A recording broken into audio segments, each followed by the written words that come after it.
Yo, this is Azell Pompous for StyleAndSubstanceTV, and today I'm going to be reviewing God Forgives I Don't by Rick Ross.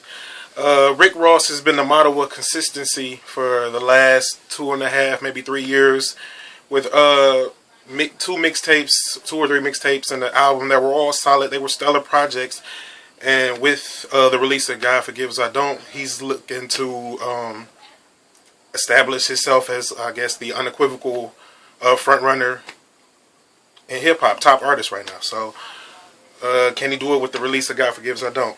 Here we go. The strengths of the album, I found, one strength that I found was definitely in his delivery. He's definitely capable of owning a track with his rhymes, and it really shows through on his album with his delivery. That's definitely his strongest asset. Another strength that I found on God Forgives I Don't was also the production. He has the top producers. They produce beats their own cinematic, in the sense that you can almost see the videos or the visualizations of the words that are, or the lyrics as they are put to the production. The production is always stellar with Rick Ross. And also a strength of the album also that I found was the features. He has top list features that you can only get with a certain clout in the game, and he has that clout, and it's definitely a strength on the album also. Now the weaknesses that I found in God Forgives I Don't were, it was one weakness, but it was consistently prevalent throughout the album, that I found was the all of the songs were kind of lackluster and dull. With the release of this album, I was expecting him to take it to the highest level or the pinnacle as far as releases would go. With this album, I was thinking that it would be unquestionable that with this album that Rick Ross was the top artist in hip hop today.